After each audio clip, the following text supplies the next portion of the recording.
Boa noite, gente, tudo bem? Todo mundo bem? Animados? Estou muito feliz também a gente poder estar aqui. Até aqui nos ajudou o Senhor Ebenezer, né? E hoje eu quero falar sobre a igreja, uma igreja chamada Igreja de Corinto. Eu me debrucei pensando sobre a Igreja de Corinto e sobre os milagres que o apóstolo Paulo menciona lá no Antigo Testamento.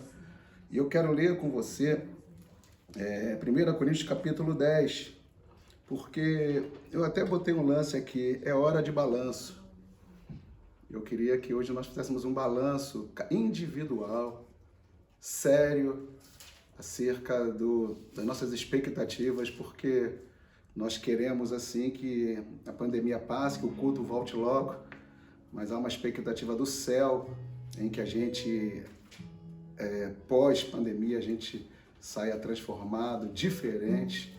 E eu creio que o Espírito Santo está pronto para nos ajudar a arrancar da nossa vida tudo que não glorifica o nome do Senhor Jesus. Converso muito com Beatriz, às vezes, a gente fala muito de avivamento. E avivamento, a palavra mais badalada por muito tempo foi a palavra avivamento. Mas o que é avivamento? E uma coisa que eu estava pensando desde hoje pela manhã é que não há avivamento se não houver um casamento dos dons espirituais com caráter. Avivamento vai ser avivamento vai ser o somatório desse casamento. E é o que eu quero propor a você nessa hora, muita tranquilidade, com muita sabedoria, mas também com muita graça, para nós fazermos um balanço honesto de quem governa a nossa vida de fato, se são os milagres ou se nós já vivemos ou estamos em algum processo, e o que fazer para a gente sair vitorioso e abençoado e aprovado dos processos que Deus nos submete, ok? Então, 1 Coríntios capítulo 10.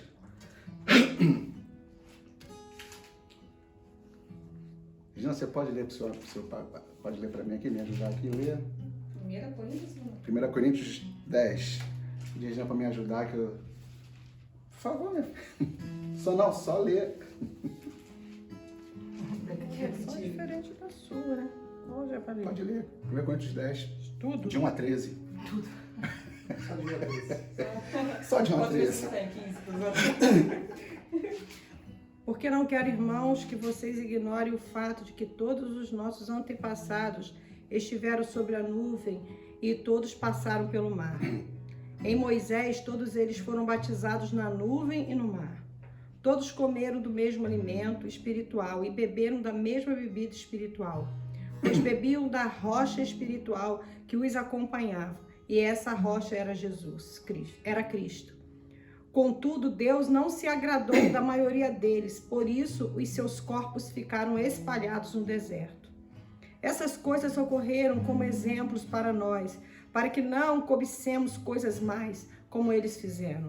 Mas não sejam idólatras, como alguns deles foram, conforme está escrito.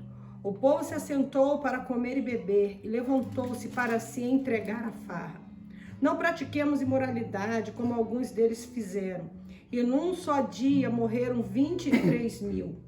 Não devemos pôr o Senhor à prova, como alguns deles fizeram, e foram mortos por serpentes. E não se queixe como alguns deles se queixaram e foram mortos pelo anjo destruidor.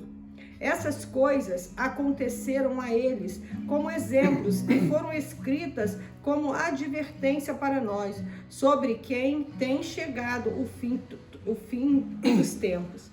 Assim, aquele que julga estar firme, cuide-se para que não caia. Não sobreveio a vocês tentação que não fosse comum aos homens. E Deus é fiel.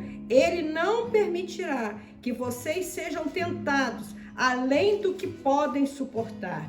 Mas quando forem tentados, Ele mesmo lhes providenciará um escape para que o possam suportar. Amém. Graças. Thank you. Graças. Amém. esse 1 Coríntios 10 tem todo um contexto antes e depois. Porque o apóstolo Paulo, ele vai escrever essa carta, primeiro ele que fundou essa igreja na sua segunda viagem missionária. E agora ele recebe notícias da situação da igreja de Corinto. Então Paulo, ele então escreve essa epístola, né? Sabemos que o apóstolo Paulo escreveu 2 tipos de epístola, uma epístolas doutrinárias que foram voltadas para a igreja e epístolas de discipulado que foram, por exemplo, para Tito e Timóteo, por exemplo. Então, eu fui nos textos que Paulo vai falando sobre algumas coisas aqui e ele começa falando que não quero que ignoreis que os nossos pais estiveram todos debaixo da nuvem. Isso é muito sério. E todos passaram pelo mar.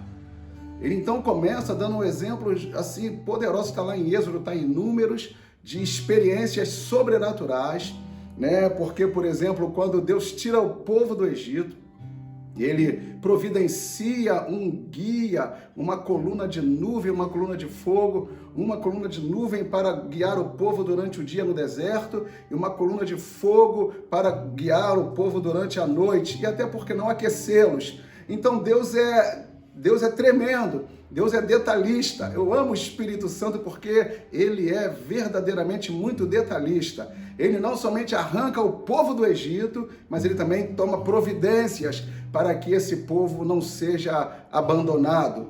Então eu quero dizer, a primeira coisa que eu observei nos textos que Paulo veio mencionando aqui, foi que muitas das vezes Deus arranca a gente do Egito. Arrancar a gente do Egito é fácil. O difícil, desculpa, se existe uma dificuldade para Deus, o difícil é Deus arrancar o Egito de dentro de nós. E isso é muito sério, porque um deslocamento de um território para o outro é tranquilo. Agora, quando a gente sai de um território para o outro, quando o povo de Israel sai do Egito e ele sai rumo à terra prometida, o que acontece é que Deus teve, vê se vocês entendem o que eu vou falar, para vocês entenderem, extrema dificuldade para mudar a mentalidade daquele povo, mudar os valores daquele povo, mudar os comportamentos daquele povo. E Deus se viu assim por vezes, eu diria até nem tanto só Deus, o próprio Moisés e Arão. Eu teve um lance aqui que Moisés ele estava tão angustiado, mas tão angustiado, que ele se joga no chão devido à pressão do povo de Israel, à murmuração do povo de Israel. Então Deus desce, sabe, com Moisés estirado lá no chão do deserto, Deus desce para tocar nele e falar com ele. Então, é interessante, a primeira coisa que eu quero falar aqui é que nós estamos muito habituados com milagres. E uma coisa interessante que eu observei em milagres é que Deus só faz milagre quando a situação é adversária. Se está tudo bem, não tem necessidade de milagre. Se está tudo bem, não há necessidade de milagre. Então, se nós queremos experimentar milagres, eu quero começar dando uma boa notícia. É porque tem alguma coisa que não está legal. Ou na área financeira, ou na área familiar, ou na área conjugal, ou na área de educação dos filhos, seja o que for, quando a gente chega ao ponto de nos angustiarmos e clamarmos a Deus por milagres, é porque as coisas não estão funcionando como deveriam funcionar. Então, o povo de Israel experimentou muitos milagres. Mas Israel, o que eu vejo, Paulo vai trabalhar a igreja de Corinto. É porque Paulo consegue detectar na igreja de Corinto coisas que ele leu, estudou lá na história do povo de Israel. Agora você vê a distância de séculos. Paulo consegue ver, consegue ouvir tudo o que está acontecendo dentro de uma igreja, e ele começa a escrever, e esse capítulo 10 para mim ele é determinante. Porque se você vai no capítulo 1 de 1 Coríntios, né, Paulo começa assim, a exortação à unidade. Eu quero falar coisas hoje que a gente já tem que começar a pensar no pós-pandemia. Não adianta nós fazendo apologia à pandemia. Vai para 5 meses que nós estamos todos num cativeiro forçado. Alguns já estão saindo, a flexibilização parece que agora está mais intensa, a gente não quer entrar no mérito da questão, mas a verdade precisamos fazer um balanço hoje. Se a pandemia acabar agora, qual a igreja que Deus vai ter para concluir a situação dela nesse final dos tempos, do mundo, que Deus está interessado no mundo, mas a pergunta é, que tipo de igreja Deus vai encontrar na gente? E ele começa no capítulo 1 falando exortação à unidade. Ele fala antes das ações de graças, mas eu não quero entrar, eu quero focar. Então ele começa, porque Paulo, a igreja de Corinto era uma coisa muito louca, porque era a igreja mais avivada, entre aspas, mais cheia dos dons espirituais, todavia, entretanto, altas deficiências de caráter, de comportamento. Era uma igreja bagunçada, era uma igreja desunida, era uma igreja que o comportamento dela não condizia com a quantidade de dons que ela tinha. Isso é muito sério. Porque eu quero dizer hoje, alô, vamos lá, hoje é dia de balanço. Hoje é dia nós fazemos um balanço a começar individual, não faz o balanço do outro, da mãe, do pai, do tio, da avó. Faz um balanço, faz um alto balanço. Pensa, se a pandemia acabar agora, como Deus vai me encontrar? Que tipo de igreja que eu vou ter? Eu consegui vencer as minhas deficiências daquele tempo atrás? Eu consegui superar aquela falta de amor? Eu consegui superar aquele ódio? Eu consegui superar, sabe, essas coisas que vão contaminando e comprometendo o nosso chamado, a nossa vida, a nossa fé? Então hoje é dia de balanço. Pense, você não pode sair da pandemia do mesmo jeito que você entrou. Eu tenho pedido a Deus e orado, eu falei, Deus, eu preciso sair diferente. Então ele começa falando, primeiro ele é informado, alguém pode dizer assim, mas a família de Chloe, a família de Chloe é X9, não é X9, ela honrava o apóstolo Paulo, ela reconhecia a autoridade apostólica de Paulo, e a família de Chloé, ela chega e ela fala, Paulo, você faz alguma coisa que está complicada aqui, o ambiente na igreja está complicado, está insuportável, porque ela começa a descrever para o apóstolo Paulo, porque estão dizendo aqui, a igreja está assim, você imagina uma igreja assim, eu sou de Paulo, eu sou de Cefas, eu sou de Apolo, era isso que estava acontecendo, uma divisão generalizada, não havia unidade. Então Paulo começa a exortar essa igreja à unidade. Agora, como é que Paulo vai trabalhar a unidade nessa igreja? O nosso grande problema hoje com unidade não é com união, é com unidade. Unidade é diferente de união. Você pode ter união sem ter unidade. Você pode ter unidade e ter união. Mas são conceitos distintos. Mas como que Paulo ele vai trabalhar a questão da unidade da igreja? Paulo, então, ele traz logo no capítulo 1 a mensagem da cruz. Ele vai exatamente combater aquilo que eu tenho falado aqui, porque para o espírito da religiosidade e para o espírito do humanismo, sabe, a cruz é apenas um objeto de madeira, mas na linguagem bíblica, a Paulo diz, certamente a palavra da cruz, versículo 1:18, capítulo 1:18, certamente a palavra da cruz é loucura para os que perecem, mas para nós que somos salvos, é o poder de Deus. Então não há unidade sem cruz. Não há unidade sem cruz. Se nós sairmos dessa pandemia com os mesmos comportamentos, com as mesmas iras, com as mesmas raivas, nós precisamos mudar. E só tem um jeito de nós mudarmos. A única coisa que pode promover unidade sadia, perfeita no corpo de Cristo é a própria cruz do nosso Senhor Jesus. É a cruz. Então, unidade sem cruz é utopia. Unidade sem cruz é um discurso filosófico bonito, religioso, teológico, mas não há a mínima condição de uma unidade saudável sem cruz. Então hoje eu quero declarar em nome de Jesus que a nossa relação com a cruz mude. Não uma relação com a religiosidade, não uma relação com o espírito do humanismo, que fala assim, eu acho bonita a cruz, aquele homem morreu lá. Não, mas eu quero que você entenda o espírito da cruz. Quero que você viva intensamente o espírito da cruz. Que você viva intensamente a mensagem da cruz. E aí sim, a gente pode olhar para frente e vislumbrar um cenário melhor, porque a verdade é, irmãos, a gente precisa realmente nós precisamos ser curados.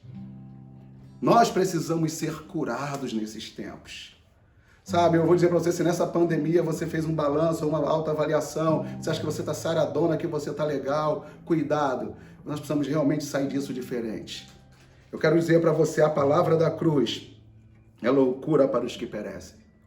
Mas para nós que somos salvos é poder de Deus.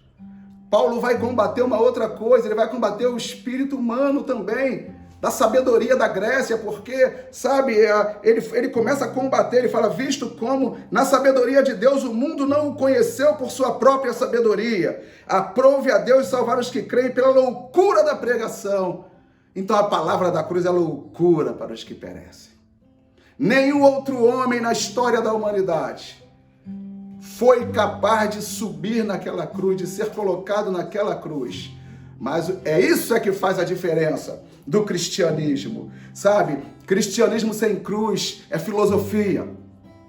Cristianismo sem cruz é discurso filosófico barato. Não vai levar a gente a lugar nenhum. Muitos de nós queremos ser cristãos, mas é só que a gente quer ser cristão sem cruz. E cristão sem cruz, nós vamos ter problemas, porque nós estamos, Paulo disse, Gálatas 2:20, ele fala assim, sabe que eu morri com Cristo, estou crucificado com Ele. E isso é muito sério, isso é muito bom. Vamos experimentar dias melhores? Vamos ir para a cruz e ser crucificados lá com Cristo, crucificar a nossa carne, crucificar o nosso eu. No capítulo 2, Paulo ele vem falando também que o caráter da pregação dele é um caráter, sabe, de uma sabedoria sobrenatural, não uma sabedoria terrena, não uma sabedoria mundana, mas ele fala uma sabedoria celestial, sobrenatural. Ele está combatendo coisas que estão se apoderando da igreja de Corinto. Então ele vem falando de novo, né? Que ele fala assim, 1 Coríntios 2, 9, 10. Nem os olhos de vocês viram, nem os ouvidos de vocês ouviram, nem subiu no coração da igreja o que Deus tem preparada para ela. Aí ele fala assim, mas Deus nos revelou pelo Espírito, porque o Espírito Santo a todas as coisas perscruta, ele perscruta até mesmo as profundezas de Deus. Então Deus tem propósitos e planos para você. No capítulo 3, sabe, novamente ele vai combater as dissensões. Você vê que uma igreja recheada de dons está recheada de obras da carne. Parece um grande paradoxo. Eu, quando dava aula de Novo Testamento, né, eu sempre gostei de dar aula de Novo Testamento, eu dava aula sobre as epístolas paulinas também, e eu sempre ficava assim, me explica uma coisa, eu perguntava logo para a turma que eu dava aula, eu perguntava, vamos analisar aqui, os dons do Espírito Santo são ruins? E eu deixava as pessoas, a gente debatia, fazia um debate na sala do seminário, eu falei, os dons são ruins? Porque o que parece aqui é que a igreja que tem mais dons no Antigo Testamento é a igreja mais problemática. Então, peraí, onde é que estão os problemas se não está nos dons? Onde é que estão os problemas se não estão nos dons do Espírito Santo? Aí tem que localizar. Precisamos entender isso.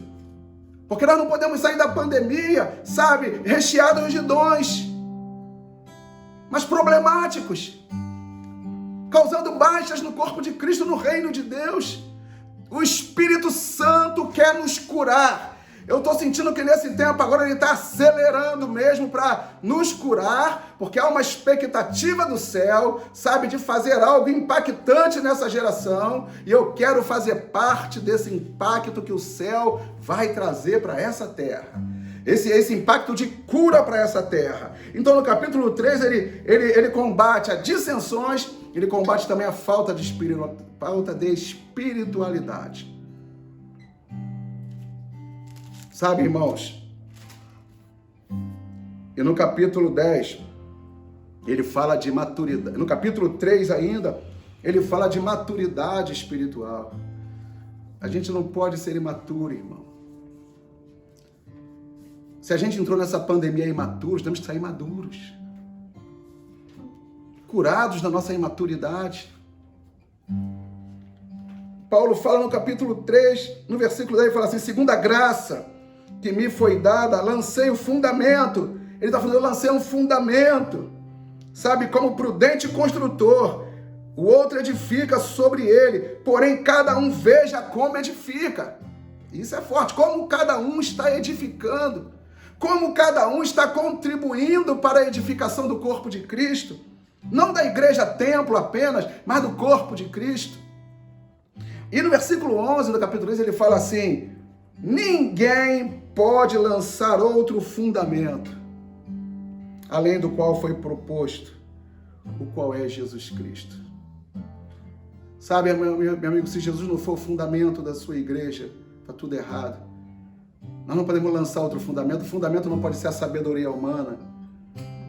Sabe, eu não estou falando de você não estudar, eu só estou te dizendo o seguinte, Jesus precisa ser o cabeça e o fundamento da igreja nesses tempos. Precisamos colocar Jesus no lugar que ele tem que estar. O cabeça, ou a cabeça e o fundamento da igreja. Ele fala, ninguém pode lançar outro fundamento. E ainda no capítulo 3, a partir do versículo 18, ele vai falar de uma sabedoria humana que a igreja de Corinto está estigmatizada e marcada. Porque Corinto era uma cidade muito rica, muito próspera, de muito luxo, de muita sabedoria, de muita licenciosidade, de muita depravação. Mas ele vai novamente chamar a atenção para que a gente não seja engodado e seduzido pela sabedoria dessa terra. E precisamos, a gente quer mudar, a gente precisa ter a sabedoria divina nesses tempos. Aí vamos para o capítulo 5. Paulo é chamado porque a impureza está generalizada na igreja de Corinto. Você tem a ideia, teoricamente, a padroeira de Corinto era a deusa Vênus, onde era regada das piores depravações, os cultos a essa deusa. E o que me chama a atenção aqui é que você vê a igreja de Corinto afetada na sua estrutura por uma deusa pagã, um espírito pagão se apoderou e sutilmente, sorrateiramente, esse espírito foi minando a igreja de Corinto. Ela, apesar de dons, ela não teve discernimento necessário para perceber o que o inimigo estava colocando dentro dela. Deusa Vênus, sensuosidade, depravação, sensualidade, tudo isso. Isso contaminou a igreja.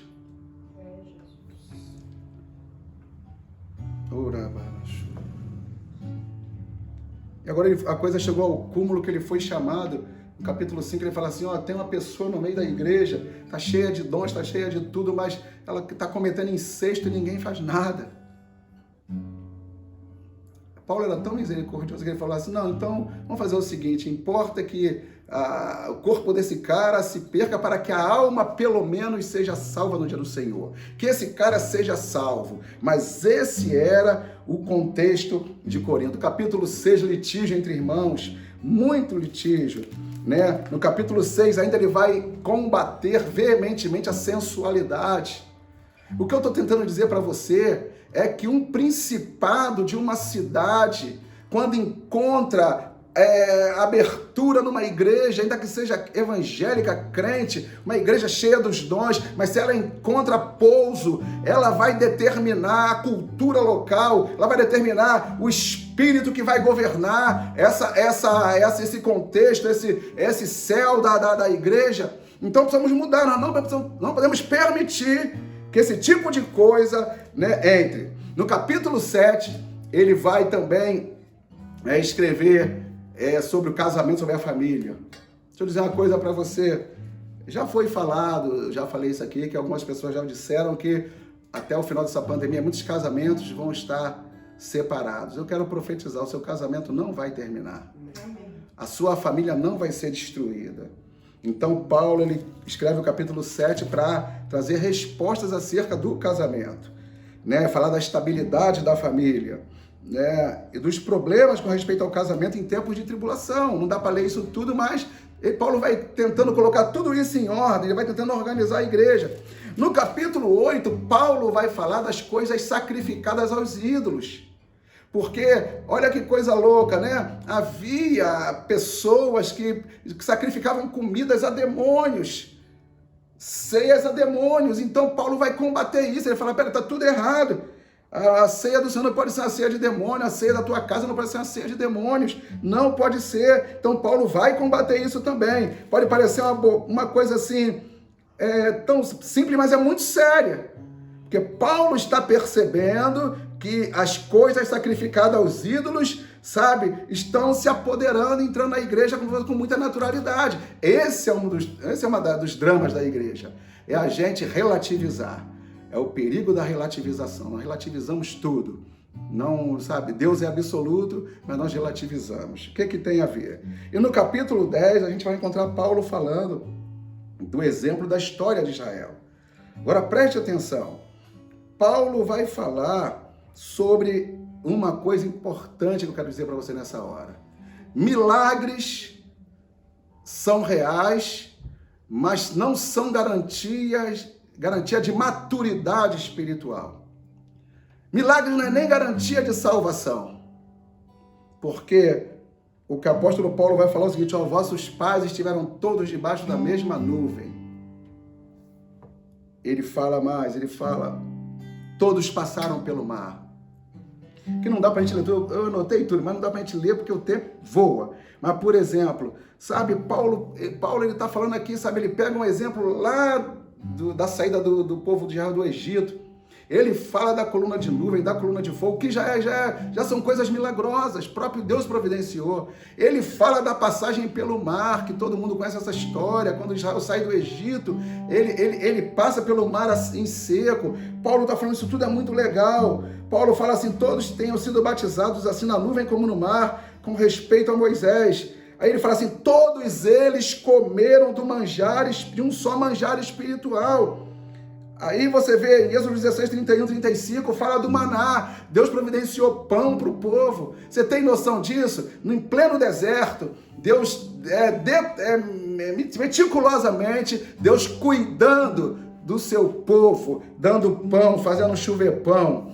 Aí no versículo 4, ele fala, todos beberam da mesma fonte. Aí vem todo mundo conhece essa história. Primeiro Deus fala assim, olha, pega o teu bordão e bate na rocha. A primeira vez que o povo estava murmurando, Moisés chegou, pegou o bordão dele, bateu na rocha e saiu água. E depois a segunda vez ele falou, agora você fala a rocha. E Moisés, revoltadíssimo, bateu 2 vezes na rocha. E Deus falou, você não vai entrar na terra. Sabe? Aí vem Paulo, ele continua. Ele fala que essa pedra era Cristo. Agora, não obstante os milagres, a Bíblia fala, Deus não se agradou da maioria deles. Razão pela qual ficaram prostrados no deserto. Irmão, você tem noção do que eu estou falando aqui agora? Uma geração ficou prostrada no deserto. Porque um povo dominado pela murmuração, pela indignação, pela rebeldia. Sabe, irmão, Deus dá pão, Deus dá água, Deus faz milagre, Deus abre o mar, Deus faz tudo. Mas sabe, nosso coração precisa ser curado. Quando Paulo começa a primeira conta, ele fala assim, gratidão. Agradeça a Deus pelo que Ele já fez na sua vida. Agradeça a Deus pela sua salvação. Agradeça a Deus pela sua família. Agradeça a Deus porque Ele tem te poupado até aqueles mais de 4 meses de pandemia. Agradeça a Deus porque Ele tem provido você, nada tem te faltado. Agradeça, seja grato. Porque uma coisa que detonou com o povo de Israel, não obstante os milagres que eles experimentaram, foi a questão da ingratidão, da rebelião, da insubmissão, da rebeldia, sabe, contra o Deus Todo-Poderoso. Sabe, ele fala assim, não cobicem as coisas mais. Sabe, que Deus nos abençoe e mude a nossa mente, para a gente buscar as coisas lá do alto. Sabe, ele fala no versículo 7, ele fala, o povo assentou-se para comer e beber e levantou-se para divertir-se. Sabe esse contexto, irmão? Êxodo 32, foi quando Deus chamou Moisés lá para o monte. Moisés ficou lá recebendo as tábuas da lei. Quando Moisés ficou 40 dias lá em cima. Enquanto Moisés subiu, o povo virou para Arão e falou: Arão, eu não sei, nós não sabemos o que aconteceu com Moisés, então faz um Deus para a gente. Vocês estão me entendendo que não obstante a quantidade de milagres que Deus vinha fazendo, isso não foi suficiente para converter o coração do povo, não foi suficiente. Deus pode dar emprego, Deus pode dar salário, Deus pode dar promoção, Deus pode dar aposentadoria, sabe? Deus pode dar tudo. O que a gente precisa hoje é que o Espírito Santo entre no nosso coração e mude o nosso coração, que Ele cambie o nosso coração, como diz o espanhol, muda o nosso coração, Senhor. A gente não pode ter essa pandemia insubmisso, rebelde, ingrato. Vamos clamar ao Espírito Santo para que a gente saia de tudo isso melhores do que como entramos. Então Paulo fala assim, sabe, aquele povo, a hora que Moisés ficou lá no monte 40 dias, sabe o que eles fizeram? Cercaram Arão. E o mais triste de tudo é que Arão não ofereceu a menor resistência. Cercar Arão, fala assim, ó, Moisés, a gente não sabe o que aconteceu com ele, então faz um Deus, faz deuses pra gente. E Arão na mesma hora não falou assim, não, peraí, ele vai voltar, ele vai chegar. Não, ele não questionou, ele só foi assim, o povo cercou e falou assim, faz os deuses pra gente. E ele falou assim, então tragam todas as argolas, todos os brincos de ouro que vocês têm. E a multidão trouxe aqueles brincos de ouro, aqueles colares, trouxe tudo. E Arão então fez o bezerro de ouro.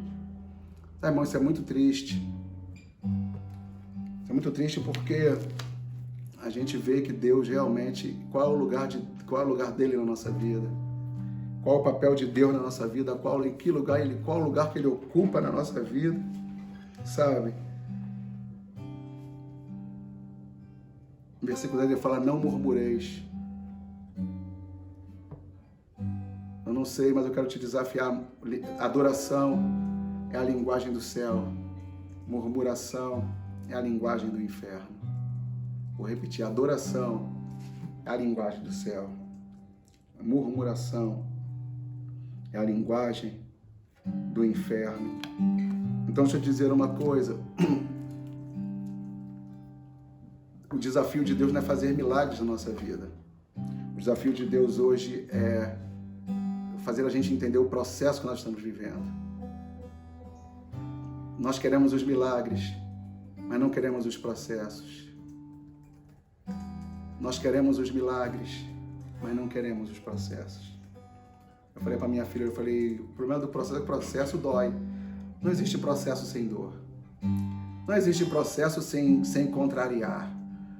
Processo já diz, é algo que vai jogar você para frente para você crescer, jogar você para você ser mais maduro, sabe, você amadurecer mais em relação a algumas coisas, sabe, mas Paulo diz assim, sabe, não murmureis, porque todo mundo conhece a história de Coré, Datã e Abirão, então, sabe, o povo de Israel estava ensandecido de ódio, de raiva, sabe, não dá para lembrar todos os textos que eu salvei aqui, guardei aqui, eles falam, Moisés, para que Deus nos tirou do Egito? Lá tinha pão, lá tinha carne, lá tinha tudo. Eu vou dizer para você uma coisa, Deus está levantando uma geração, que Deus quer gerar nesse tempo de pandemia, levantar uma geração mais apaixonada por Ele, levantar uma igreja desejosa mais por Ele, levantar uma igreja que o queira mais do que qualquer coisa nessa terra, sabe? Em nome de Jesus, precisamos hoje entender que Deus, a gente pode viver sem qualquer coisa, mas a gente não pode viver sem a presença de Deus.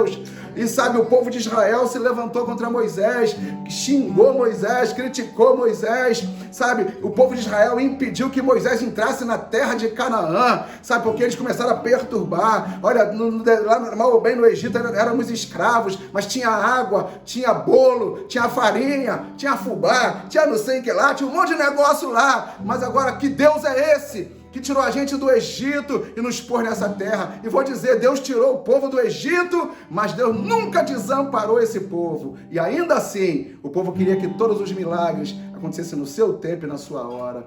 Vou dizer uma coisa, Deus não vai negociar nem 1 milímetro do seu governo na sua vida. Deus não vai negociar nem 1 milímetro do governo dele, da soberania dele na nossa vida. Nós temos que nos curvar e entender que Deus é Deus, que Ele cuida da gente, sabe? Eu quero dizer para você hoje, vamos pedir a Deus hoje para arrancar tudo de dentro de nós. E isso aí só cada um sabe o que tem dentro.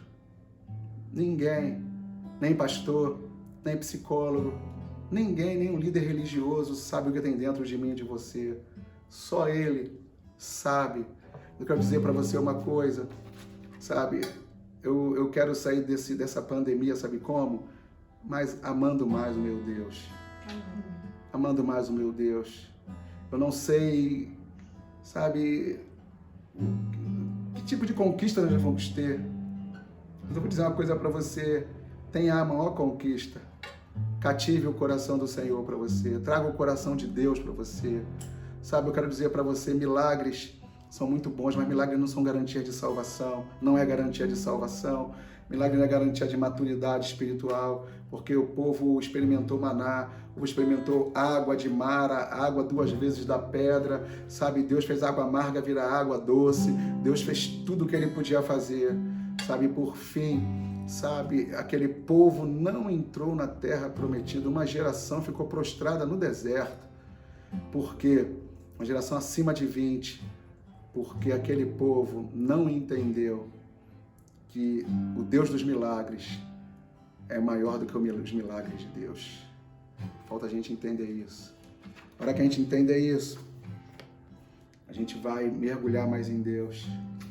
Deus está levantando uma geração que o ame. Sabe, hoje combata, se levante, faça tudo o que você tem que fazer. Mas atraia a Deus para a sua vida. Atraia o Senhor para a sua fé. Atraia o Senhor para os seus negócios, para o seu casamento, para a sua casa.